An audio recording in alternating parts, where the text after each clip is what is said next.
Olha, eu gosto de começar a monitoria mesmo perguntando se algum de vocês tem alguma dúvida específica antes de passar por tudo. Então, se alguém tiver alguma dúvida de uma coisa mais específica, fique à vontade para perguntar.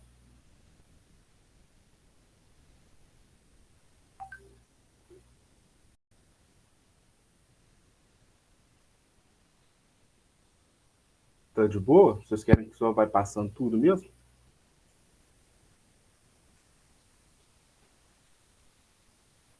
Por mim, pode ser. É, por mim também. Então tá. Olha, para começar, eu gosto de falar, eu não sei como é que o Ricardo cobra isso. Inclusive, se eu estiver falando uma coisa que o Ricardo fala diferente, porque eu fui aluno da Aline e acompanho a Aline, né? Vocês me alertam, porque o que vale é o que o professor fala, não é o que eu falo. Mas uma coisa que a gente tem que ficar atento antes de qualquer coisa, de começar prova, é travar a maca. Eu não sei se ele fala isso com vocês, mas na Aline tem. E que é muito simples, é só pisar num gatilhozinho que tem na maca, que trava na rodinha. Em hipótese alguma, esquecer de pedir para levantar a blusa, porque independente do exame físico de abdômen que você vai fazer, se é inspeção, ausculta, percussão ou palpação, tem que ser com o abdômen exposto. Pegar o travesseiro que pode não estar em cima da maca, porque é, é obrigatório ter o travesseiro para fazer o exame, e sempre ficar do lado direito do paciente. Então, vocês fiquem atentos no lugar que vocês colocaram o travesseiro, porque dependendo da posição que você colocou o travesseiro, o lado direito vai ser diferente, né? Não é tipo um lugar só que você decorou, que você viu em aula. Depende da posição como que o paciente está deitado. Então, vou começar por falar que o exame físico do abdômen ele tem 4 partes: a inspeção, a ausculta, a percussão e a palpação. A primeira coisa que a gente faz em um exame físico é a inspeção. E sabendo que a inspeção tem uma parte que é estática e tem uma parte que é dinâmica. A gente começa da parte estática. Na parte estática, a gente vai ter que falar qual que é o formato do abdômen, se ele é simétrico e evidenciar, indicar qualquer coisa que pode estar aparecendo, cicatriz, aí vai ter as equimoses, a rede, disfunção na rede venosa superficial, mas falando mais em questão de cicatriz, vocês vão ter que descrever como são as cicatrizes e falar onde que elas estão. Por exemplo, eu não sei se dessa vez vocês vão fazer com o colega de novo ou com o ator, mas se for com a Kelly, ela tem uma cicatriz no hipocôndrio direito. Aí o que, é que vocês vão fazer? Falar. A paciente tem uma cicatriz no hipocôndrio direito de mais ou menos 2 centímetros. Aí vocês vão perguntar para a Kelly, para a paciente no caso, como é que ela teve essa cicatriz. Aí ela vai te falar se foi cirúrgica, se não foi. Vocês vão ter que dar esses detalhes inteiros sobre a cicatriz do paciente. E lembrando, a comunicação com o paciente é uma coisa extremamente importante em qualquer tipo de exame. E você vai conversar com o paciente, você não pode usar termos técnicos e termos médicos. Você parte do pressuposto que você está conversando com uma criança que não tem o menor conhecimento sobre o assunto. Então, você não vai falar para ela deitar em decúbito dorsal. Você vai falar para ela deitar de barriga para cima. É coisa assim. Vocês vão usar a linguagem popular mesmo, vamos dizer assim. Vocês não vão usar linguagem técnica com o paciente. Aí, na inspeção, na inspeção você vai ver primeiramente a forma. Aí a forma pode ser plano, lembrando, o abdômen é plano, o abdômen não é normal. Aqui, ó. Esse abdômen aqui ele é plano. Você não pode falar abdômen normal. Aí ele pode ser plano, ele pode ser escavado, que é esse mais escavado mesmo, né? Que é normalmente idoso e desnutrido, e tem o globoso. O globoso ele pode ser fisiológico em caso de grávida, mas também pode ser patológico, como a questão da ascite. A ascite é a barriga d'água que eles falam. Aí, ó, se tiver uma simetria também, igual esse assimétrico, vocês vão ter que descrever a simetria. Você vai falar, ó, aqui apresenta um abalamento na fossa ilíaca direita, essas coisas assim. Uma cicatriz, aqui, ó, essa cicatriz, você fala, tem uma cicatriz de mais ou menos 6 centímetros na fossa ilíaca direita, não está muito bem cicatrizada, apresenta queloide, essas coisas. Vocês têm que descrever certinho. E uma coisa, tem uma hora no exame que você sai do lado direito do paciente. É quando você vai ver se o abdômen do paciente é simétrico. Aí você vai ou para a cabeça ou para o pé do paciente e olha se ele está simétrico. O que é simétrico? É igual dos dois lados. Mas você vai sair, vai olhar e vai voltar para o lado direito. Aí você só sai para ver se está simétrico. Aí quando você faz isso, você vai falar essas coisas que precisam que eu falei para vocês agora. Forma, simetria, detalhar a coisa que pode estar na pele e isso. Aí, dentre as coisas que pode estar na pele, tem as equimoses. Essa parte de equimose, vocês não vão ver ninguém na faculdade que tem. Então, na parte prática, vocês não vão ver isso. Só que os professores perguntam na parte teórica. E o que são as equimoses? As equimoses são essas manchas aqui, são esses hematomas aqui. Aí vocês precisam saber que existe que nas equimoses existe o sinal de Gray-Turner e o sinal de Cullen. O sinal de Gray-Turner é um indicativo de pancreatite. Aí ele pode acontecer nos flancos, tanto no flanco direito, que é o mais comum, quanto no flanco esquerdo. Mas o Gray-Turner acontece nos flancos e é indicativo de pancreatite. Já o sinal de Cullen esse hematoma que fica na região periumbilical, aí ela pode descer um pouco para a região do hipocôndrio, do epigastro, do hipogastro, que é aqui, e espalhar também até pelas regiões inguinais, pela região do flanco. Mas o principal dela vai ser essa região do periumbilical. E o que ela indica? Ela é indicativo de hemorragia retroperitoneal. Isso aí vocês têm que saber mesmo, porque inspeção é das coisas que mais caem na prova, e eles perguntam, e eles, a Aline e o Ricardo, tanto um quanto o outro, perguntam isso tudo. Aí vai ter ainda o problema da disfunção da rede venosa superficial. A disfunção da rede venosa superficial é aquela que tem o sinal de Medusa e esse aqui. Esse aqui não tem um nome específico. Essas veias subindo pelo abdômen, chegando até lá em cima no tórax.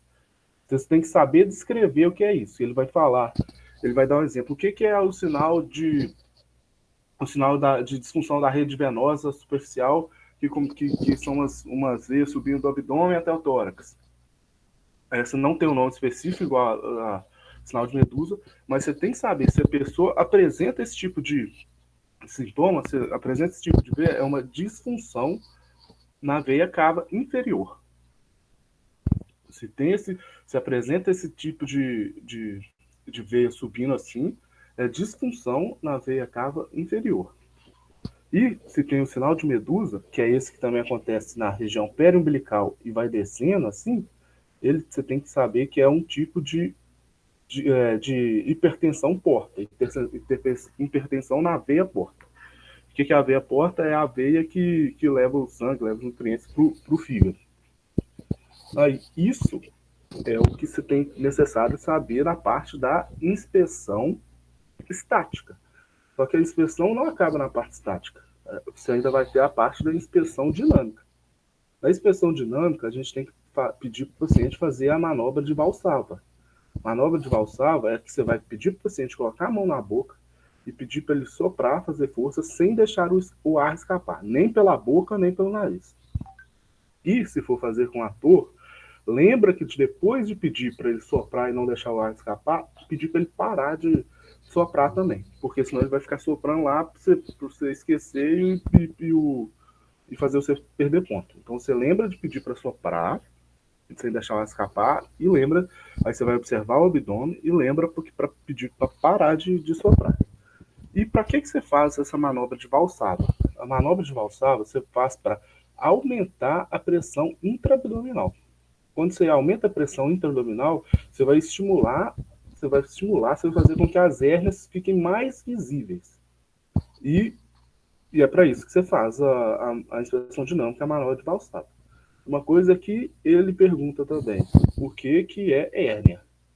Hérnia você tem que saber que é o deslocamento da víscera ou de algum órgão por um lugar que não deveria estar lá, por uma falha na parede abdominal, igual eu coloquei aqui, ó, uma abertura anormal na parede abdominal.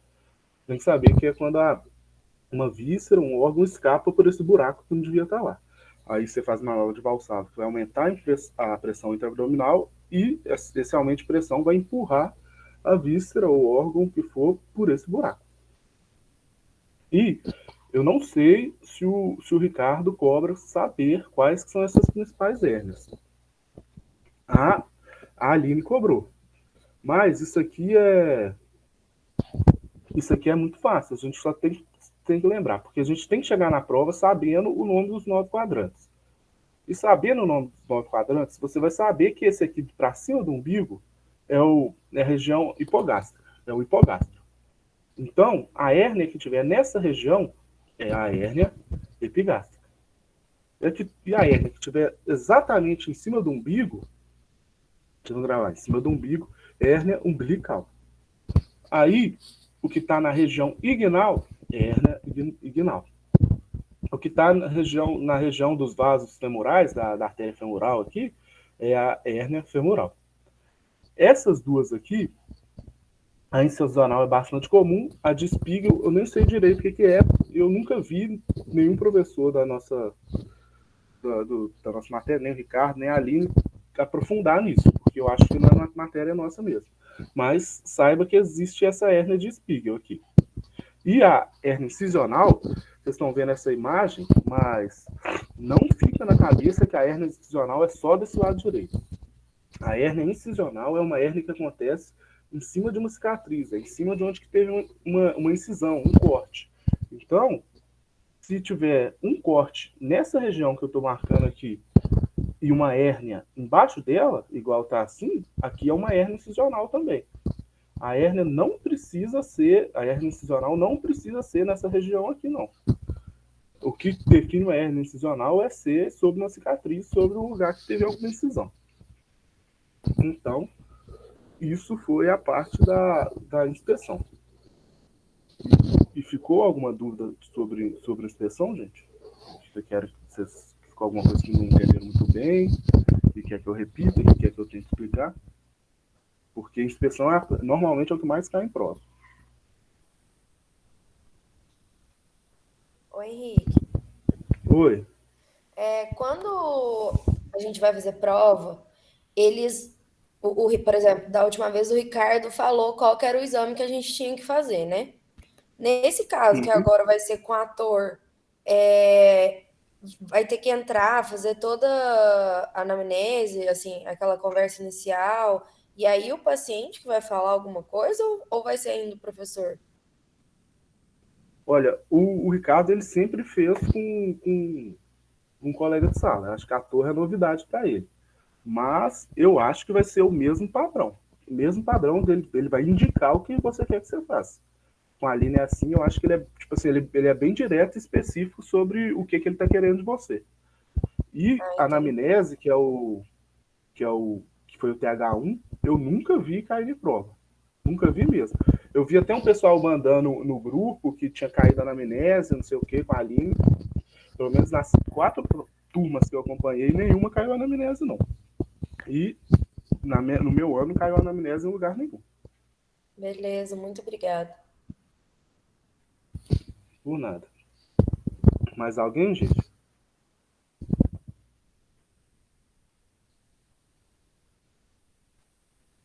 Eu vou seguir, então.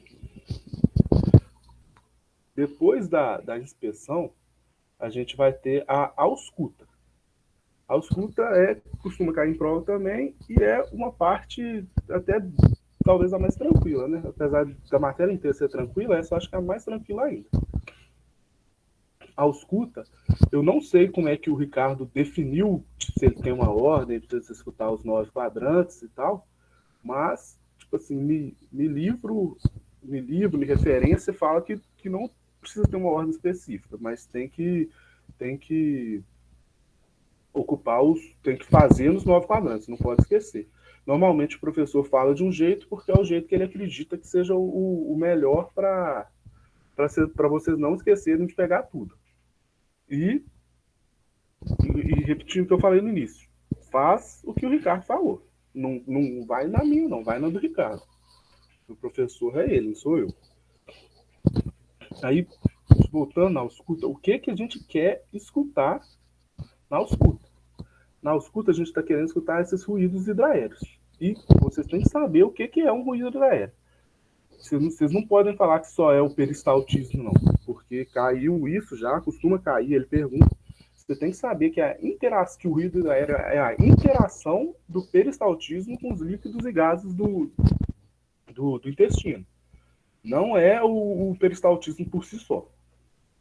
Aí o que é o que você escuta? Como é que é o som desses ruídos hidraéreos? Ele é como se fosse um papel amassando. E tem essa coisa aqui, ó, desse padrão de frequência que está na aula dele, que isso, se a pessoa se deixar 2 minutos no quadrante, não escutar ruído hidraéreo nenhum, aí você tem que deixar mais um para ter certeza. E continuar sem escutar ruído hidraéreo nenhum, ficar esses 3 minutos, significa que a pessoa está com a peristalse. Ou seja, que ela não está tendo peristaltismo, e sem peristaltismo não tem como ter interação com os líquidos e gases. Aí não vai ter barulho nenhum. Mas isso aqui não significa que você tem que ficar 2 minutos na hora da prova em cima de cada quadrante. Porque a partir do momento que você escuta o som, escuta o ruído aéreo, você já pula para o outro quadrante. E a gente vai estar fazendo o exame, vocês vão estar fazendo o exame em pessoas que vocês já sabem que não estão com a peristalse. Vocês vão fazer exames de gente que vocês já sabem que está saudável. Então, e é uma coisa que o ator não tem como fingir. Então, o que vocês vão fazer na prova? Mesmo que vocês não escutem, o Ricardo ele não vai pegar o estetoscópio para ver se você escutou mesmo. Então, mesmo que vocês estão nervosos, vocês não estão conseguindo escutar, vocês vão ficar mais ou menos entre 15 e 20 segundos no quadrante e passar para o próximo. Porque em uma pessoa saudável, uma pessoa normal, em mais ou menos 15, 20 segundos vocês escutam o ruído hidraéreo. Aí você lembrar, ainda mais que está frio, esquenta o estetoscópio, passa ele na luva, passa ele no jaleco, esquentar a mão na hora de encostar no paciente também, você esfrega a mão uma na outra, para não colocar o estetoscópio a mão gelada no paciente. E aí vocês têm que saber essa parte mais teórica também. O que é as alterações? Quando é exacerbado, ou seja, quando ele está aumentado, é um indicativo que a pessoa pode estar com diarreia ou ela está com uma obstrução intestinal na fase inicial. E o que é uma... Por que tem esse aumento na obstrução intestinal na fase inicial? É porque assim que tem essa obstrução, o que o intestino ele vai pensar? Vamos dizer assim. Ele vai falar, eu tenho que vencer essa obstrução, então eu vou fazer mais força, fazer mais força do que o normal, vou ter mais peristaltismo que o normal para tentar passar por essa obstrução, tentar estourar ela à força, essa obstrução. Mas aí fica exacerbado. Mas aí se ele não consegue passar a força por essa obstrução, ele não vai voltar ao normal. Ele vai ficar diminuído depois, ele vai ter uma redução. Por quê? Porque ele vai entender, o que ele vai entender? Ele vai entender, ó, eu fiz força demais para tentar passar por essa obstrução e não adiantou nada. Então, agora que eu não estou passando por ela, eu vou me reduzir meus movimentos um pouco para me economizar minha energia, que eu já sei que a passagem está bloqueada. Então, numa fase tardia de um processo obstrutivo, você vai ter a redução dos ruídos hidraéreos. E quando você tem um pós-operatório, uma cirurgia mais tranquila, mais de boa, normalmente tem uma redução também. E se é uma cirurgia maior, grande, mais aguda, você pode ter a peristalse, você pode ter o intestino por um tempo, obviamente, não é uma coisa crônica, o pós-operatório, mas por um tempo você vai ter a peristalse, que é um pós-operatório agudo. E como é que você vai fazer agora no exame? Você vai chegar lá, esquentar o estetoscópio e ir colocando em cada quadrante e escutando cada quadrante, você passa para o próximo. Você não vai ficar 2 minutos em cada. Aí isso é a ausculta de ruídos aéreos. Mas você ainda tem que fazer a ausculta em cima das artérias. E a ausculta em cima das artérias, o que você pode escutar? Não é comum, mas você pode escutar a pulsação. E é mais comum dessa pulsação ser na aorta. Mas, tipo assim, não é comum de maneira nenhuma. E não tá errado você não escutar a pulsação também. O que tá errado, o que tá, assim, patológico, é se você estiver escutando um sopro. Sopro é um barulho de sopro mesmo. A Aline até pediu numa prova para uma aluna fazer com a boca como é que era o barulho do sopro. E era só soprar. A pessoa errou, mas ficou nervosa e errou. Mas sabe que o barulho de sopro, o nome já fala. Aí, se está tendo algum tipo de sopro, significa que está tendo uma estenose na veia, na artéria que você está auscultando. E aqui, isso aqui é a imagem que está na aula, mas a Aline falou que isso está errado. Tipo assim, eu não sei se o Ricardo tem isso aqui como padrão. Tem? Alguém sabe me informar? Porque senão eu mostro onde que, tipo assim, de fato estão as artérias e onde que a Aline costuma cobrar. Costuma não, onde que ela cobra, né? Porque é onde que tá as artérias de fato. Porque a artéria renal não tá aqui em cima. A ilíaca não tá do lado do umbigo, assim. Ele falou alguma coisa sobre onde está, se ele cobra desse jeito, se ele cobra do jeito que é de fato. Hein? Ele não falou nada, não. Eu não lembro de ter falado nada, não. Eu lembro que na hora que eu apontei as artérias, que eu apontei desse jeito aí, ó. Ele falou que não era assim, não. Ele falou que ia uma para baixo. Eu só lembro dele falando da femoral pra gente não ter dó. Tipo assim, esquenta o estetoscópio, pede licença e põe lá embaixo. Eu só lembro disso. Tipo. É porque se você for reparar, igual ele falou que pra não ter dó, se você for reparar que nessa imagem, a femoral tá muito mais acima do que ele. Tá muito alto. Eu fiz nas outras monitorias com os meninos, eu peguei essa imagem desse abdômen aqui, aí eu marquei uns pontinhos onde que é que os locais mesmo. Aí eu vou fazer com vocês também, para vocês terem uma noção maior. Aqui, ó, 2 dedos acima do umbigo, assim, um pouquinho depois, onde que eu coloquei essa bolinha vermelha aqui, é onde que fica a aorta. Você tem que auscultar. Onde que eu vou colocar a bolinha azul aqui, ó, um meio termo entre o umbigo e a aorta, aqui assim, são as artérias renais. Aqui embaixo, eu vou pôr de que cor aqui, ó. Vou pôr de amarelo aqui embaixo, assim, ó, para baixo do umbigo, mais ou menos na mesma distância que está aqui, ó, assim. Essas aqui são as inguinais. E aqui que não dá nem para, tipo assim, não dá nem para ver na foto. Vocês vão ter que usar a imaginação aqui um pouco. Eu vou colocar de roxo. E aqui assim são as femorais. E é o que o Ricardo falou. Não tem que ter dó, porque se você tiver dó, você vai estar escutando o lugar errado. E não sei se esse improviso meu no pente aqui deu certo. Vocês conseguiram entender o que eu fiz? Sim. Sim. Deu sim. Ficou. Porque desse jeito que eu fiz, tá melhor, que essa imagem aqui tá meio ruim. Tá meio não, tá péssimo. Aí, eu até fiz um trem aqui, um disclaimer. Mas aí vocês gravam aqui, ó. É a aorta, renal, ilíaca e a femoral aqui embaixo mesmo, sem dó. Isso vale para lembrar uma coisa, vocês têm que pedir pro paciente abaixar a calça até a síntese pública. E é o que eu falei, você não tem como você exigir do paciente que ele saiba o que é síntese pública. Então você tem que indicar para ele o local que é. Você vai falar, tem até aqui e apontar. O paciente não tem como saber, você não pode exigir do paciente que ele saiba o que é uma síntese pública. Então, é isso de ausculta. Alguém tem alguma dúvida de ausculta? Alguma coisa assim? Quer rever? Ou pode seguir?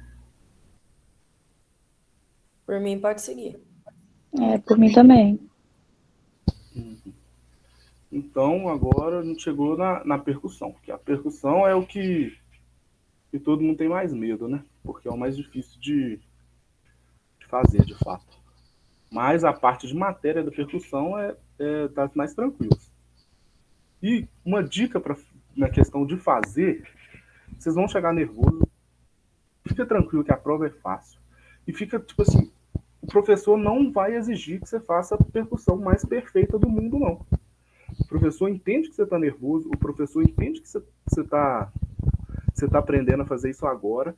Então, vocês têm que saber onde que você está percutindo. Você tem que percutir no lugar certo e percutir do jeito certo. Se você não conseguir o som alto, igual o Ricardo faz, você só segue.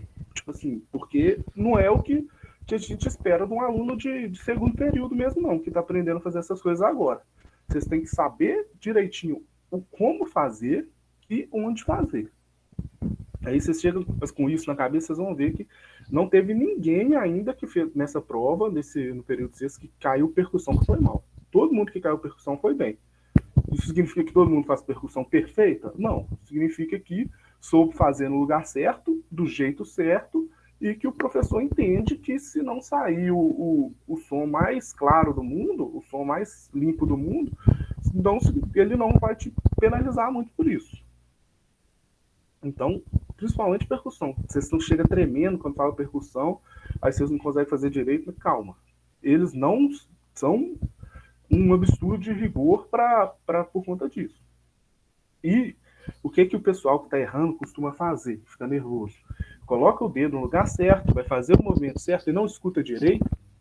E ao invés de seguir com a percussão, descendo ou subindo, no caso, se for o caso, a pessoa fica nervosa e começa a fazer a percussão no mesmo lugar umas 10 vezes, em vez de seguir. Porque ela fala, não escutei direito, e fica batendo no mesmo lugar umas 10 vezes. Não façam isso. Vocês vão bater um pouquinho e vocês já passam para o próximo espaço. E, agora, começando a percussão de fato, como é que a gente... onde que são as linhas que a gente vai percutir, para começar? Você vai percutir na linha hemiclavicular direita, na linha hemiclavicular esquerda e na linha axilar média esquerda. E sendo que na linha hemiclavicular direita, você vai percutir descendo, no sentido cranial caudal, e depois subindo, no sentido caudal cranial. E até onde que você vai fazer essas percussões? Você vai ter como referência, isso aí vocês têm que saber, a referência anatômica, para você começar, você começa no segundo espaço intercostal. O segundo espaço intercostal, a referência anatômica dele é o manúbrio do externo e a linha axilar.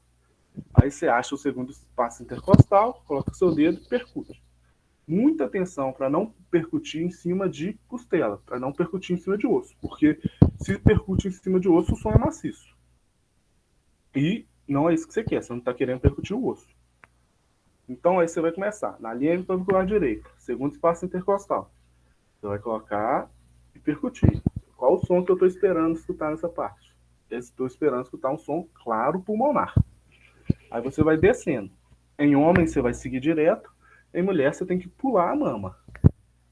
Aí você vai percutindo som claro pulmonar. Até que vai chegar num ponto que já é quase no final da costela, tem variação anatômica de pessoa para pessoa, mas é quase no final da costela, em 99% dos casos. Que o som, ele vai deixar de ser claro pulmonar e vai passar a ser maciço. Aí você continua percutindo, aí depois de um pouquinho, esse som vai deixar de ser maciço e vai começar a ser timpânico. Aí você fez isso, você vai descer percutindo até a fossa ilíaca direita, ou a região inguinal direita, que é sinônimo. E quando você chega lá embaixo, você vai subir, fazendo de novo, na linha clavicular direita.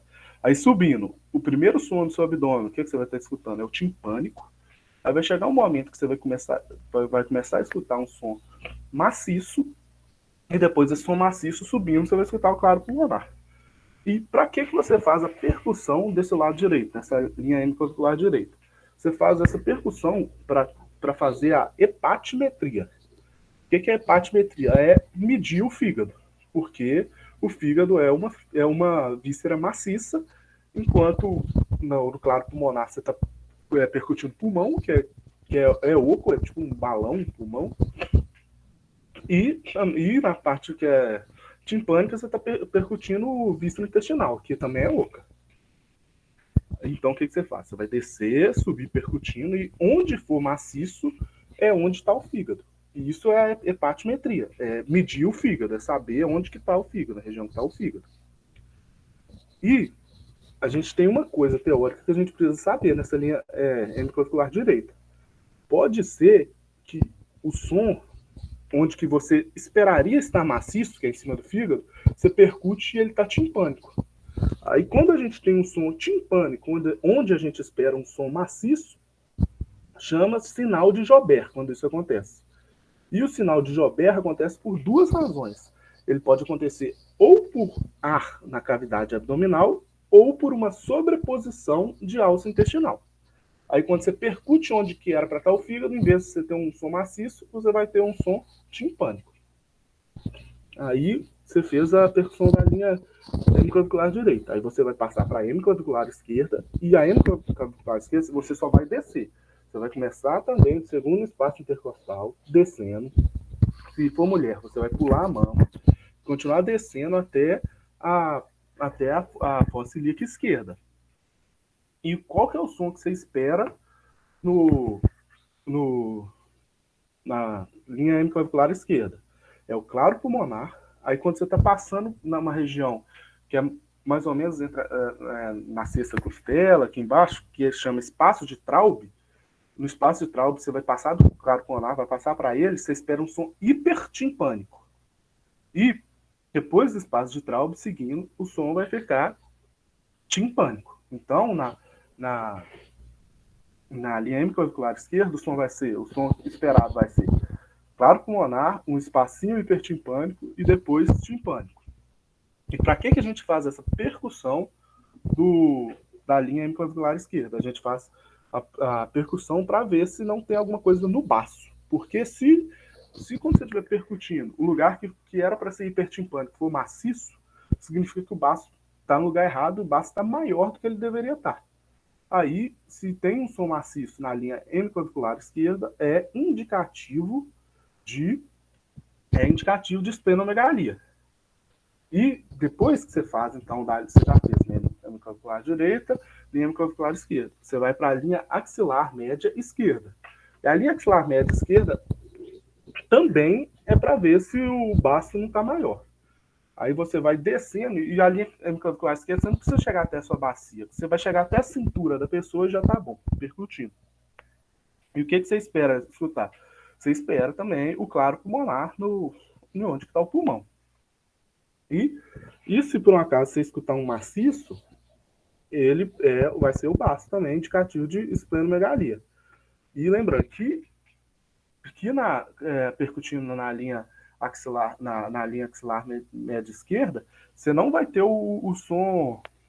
Você não vai ter o som hipertimpânico. Então, tipo assim, o som vai ser menos timpânico do que o do espaço de Traube. Mas mesmo assim, você não está querendo um som maciço, porque pode ser uma esplenomegalia, se estiver maciço. Aí, por último, que também, que ele pode perguntar na parte teórica, que também é uma manobra de percussão, é o sinal de Giordano. Só que o sinal de Giordano é muito diferente das outras coisas, porque no sinal de Giordano a gente não está esperando barulho nenhum. No sinal de Giordano a gente faz para ver dor. Para quem talvez está perdido, o nome do sinal de Giordano é aquele soquinho nas costas. E como é que a gente vai fazer? o paciente vai estar deitado, você vai estar do lado direito dele. Aí você vai pedir para ele sentar de frente para você. Aí ele sentado de frente para você, você pede para ele colocar as duas mãos para o lado, encostado na maca, e virar um pouco o tronco. Porque você não pode sair do lugar que você está para ir para as costas dele. Você vai estar de frente dele o tempo inteiro. Aí você vai colocar a mão embaixo do gradil costal dele, com seus dedos quase na coluna. Vai ficar lá chama ângulo costo vertebral. Vai ser quase na coluna e vai ter que ser abaixo do gradil costal. Aí você chega e dá um soco em cima dos seus dedos. Tipo assim, não é um soco absurdo de forte, mas também não é um toquinho leve, não. Igual ele fala que é um golpe seco, mas é tipo assim, um soco normal. Assim. Aí, se tiver dor, significa que esse Jordano é positivo. E se o Jordano for positivo, pode ser indicativo de 3 coisas, que é pielonefrite, que é uma infecção nos rins, abscesso pielonefrético, que é um abscesso nos rins, e litíase renal, que é pedra nos rins. E lembrar de fazer dos 2 lados, porque a pessoa tem 2 rins. Aí, isso é a percussão. Isso é tudo que a gente tem que saber da percussão. Alguma dúvida aqui, gente? Alguma pergunta?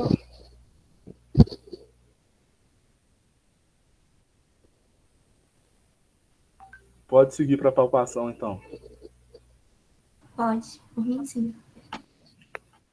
Isso. A palpação, a gente tem que saber que a gente vai começar sempre uma coisa, conversando com o paciente. Porque a gente faz a palpação no lugar que tem dor por último. Então, se eu não conversar com o meu paciente, eu não vou saber se tem dor. O Ricardo chega, faz a palpação tal, você chega e faz de uma vez, sem falar nada com o paciente, e ele tiver dor, e você fazer no lugar que ele tiver dor, você vai ter errado. Então, a primeira coisa que você vai fazer, se pedir para a palpação para você, é perguntar se está doendo em algum lugar. E, importante, é até meio repetitivo que eu falei, mas o paciente, ele não é obrigado a saber nada. Assim, ele é leigo. Então, se o paciente te falar que está com uma dor no estômago, você não vai presumir que é no lugar do estômago mesmo. Você vai presumir que o paciente não sabe onde que é o estômago na barriga dele. Você vai pedir para o paciente apontar para o local da queixa, para o local da dor. Porque se ele fala que é uma dor de estômago e vai e aponta na fossa ilíaca direita, você vai ficar bravo com ele? Não, ele não é obrigado a saber onde que é as vísceras dele, a correspondência. Quem tem que saber isso é você. Então você aponta, você pede para ele apontar para o local que está doendo. Aí a gente vai começar a fazer palpação. A primeira palpação é a palpação superficial. Você pode fazer ela com uma mão ou com 2 mãos. Aí você vai fazendo uns movimentos circulares com a parte final dos seus dedos, de leve dos 9 quadrantes. Lembrando que o da dor é o que você vai fazer por último. E você tem que saber que tem 4 coisas que servem para 4 coisas que servem a avaliação superficial. A avaliação superficial serve para acalmar algum paciente que estiver eventualmente muito nervoso, serve para avaliar a sensibilidade do abdômen, serve para avaliar se está íntegra, a integridade da parede abdominal, e serve para avaliar a tensão da musculatura, para ver se a pessoa não está nervosa, não está contraindo a barriga, porque ela tem que estar relaxada, o músculo tem que estar relaxado. Aí você vai fazer a superficial para esses 4 motivos, nas 9 regiões abdominais. Lembrando que a coisa para dor você vai deixar sempre por último de tudo. Aí depois que você faz o superficial, vai ter as palpações profundas.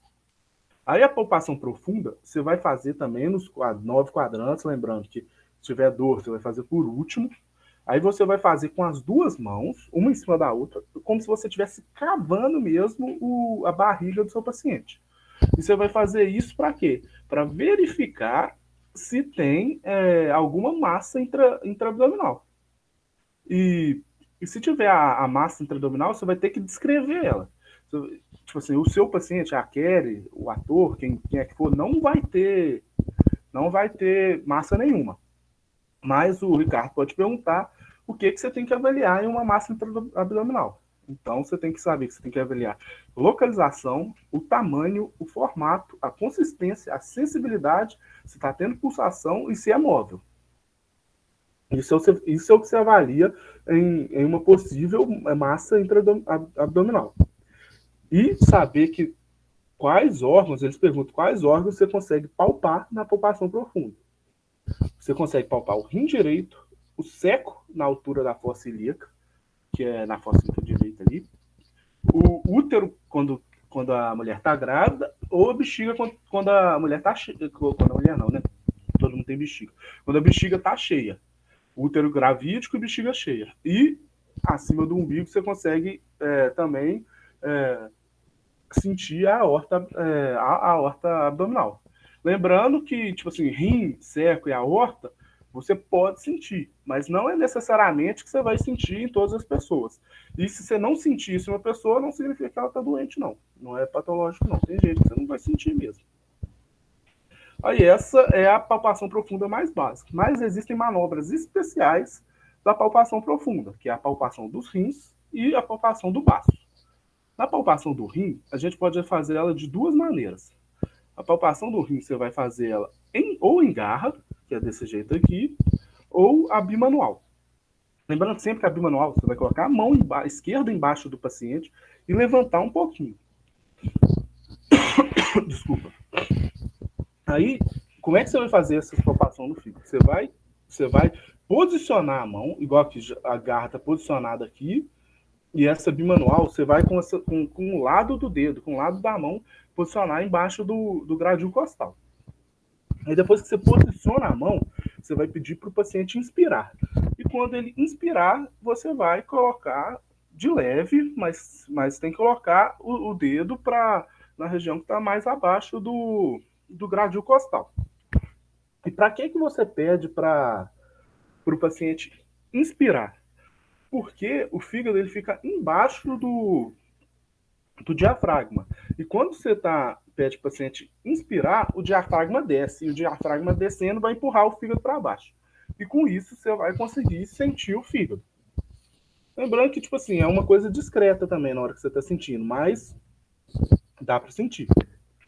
E depois que você faz a do fígado, você tem que fazer a do baço. A do baço é essa daqui, ó. Você não vai sair do lado direito do seu paciente. Se você não tiver altura, se for mais baixo, você sobe no banquinho. Aí você vai passar com a mão esquerda para baixo das costas do paciente, levantar um pouquinho. E com a mão direita, com essa parte aqui dos dedos mesmo que está nessa imagem, você vai colocar ela embaixo do gradil costal.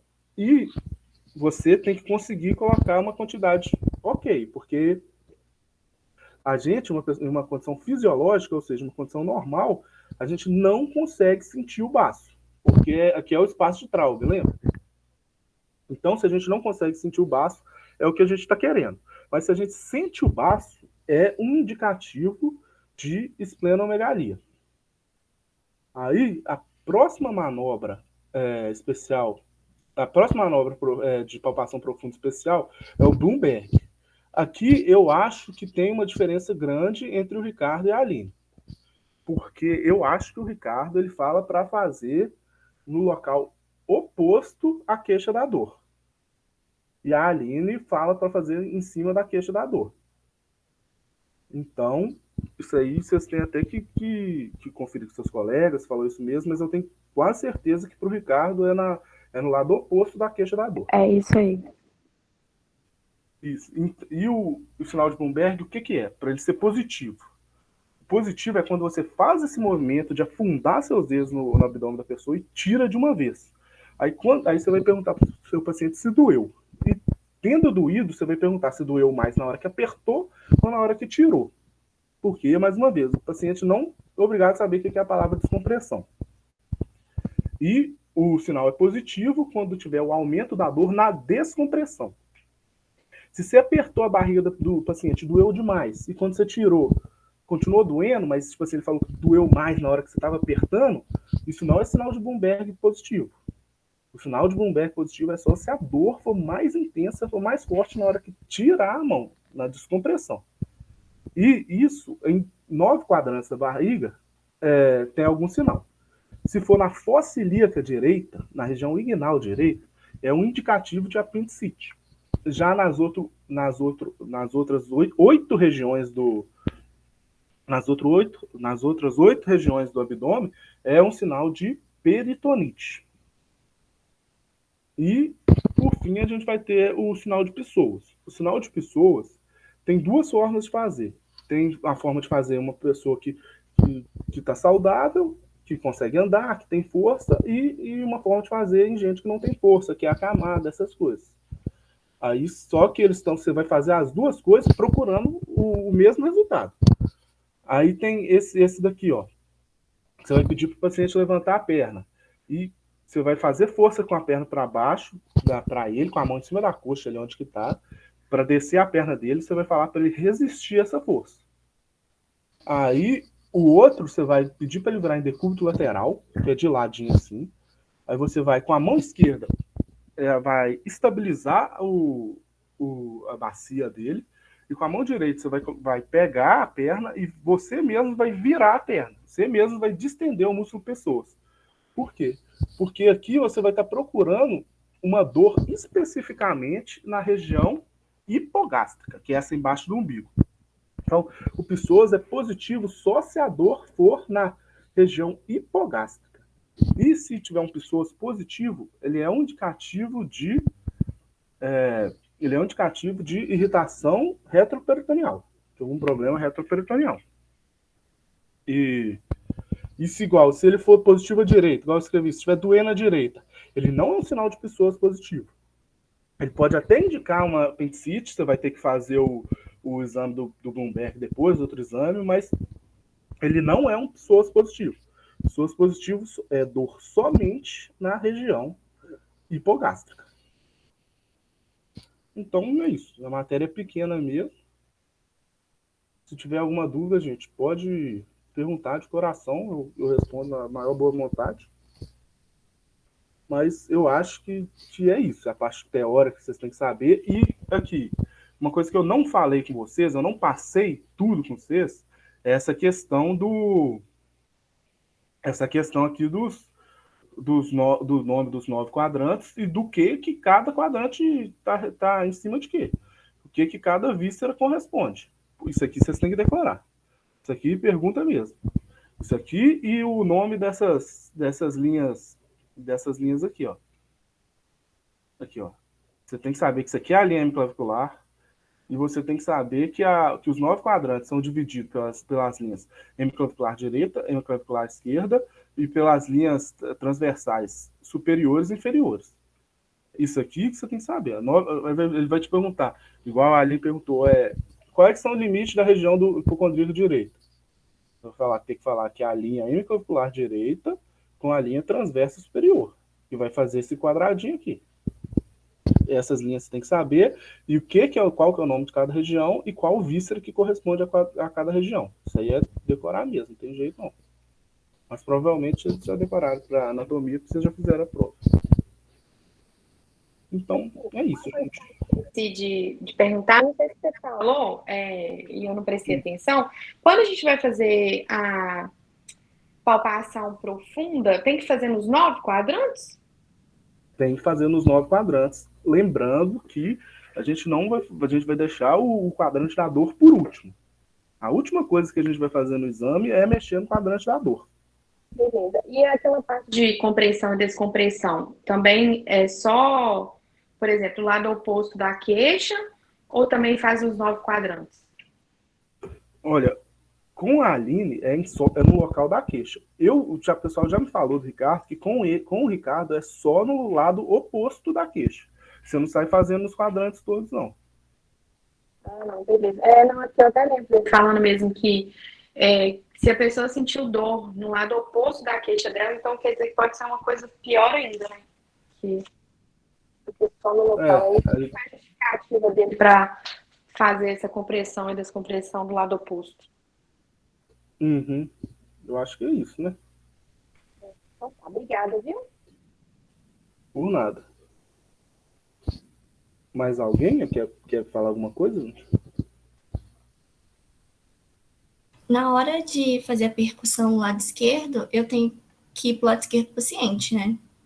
Não, Oi, você não sai do Não. lado direito do paciente hora nenhuma. Ah, Se beleza. você, não sei se você é alta, não sei se você é baixa, só que se você não tiver altura para fazer isso, você vai pegar a escadinha e subir na escadinha. Ah, não, tranquilo. Você Obrigada. não sai do lado direito do paciente. Por nada.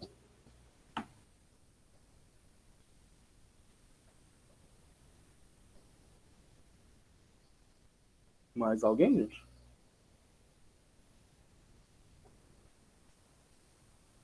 Ô Henrique, na hora de fazer a percussão Oi. na linha média axilar esquerda, é Hum. esperado escutar o som maciço na região do baço ou não é esperado? Eu até escrevi isso no meu resumo, mas é porque, tipo assim, como eu escrevi, eu estava entendendo o que eu estava falando. Ele, tipo assim, não é o maciço, ele é menos timpânico do que o da região hemiclavicular esquerda. Mas o que você está esperando não é um som maciço, é um som menos timpânico. Entendi. Obrigado. Por nada.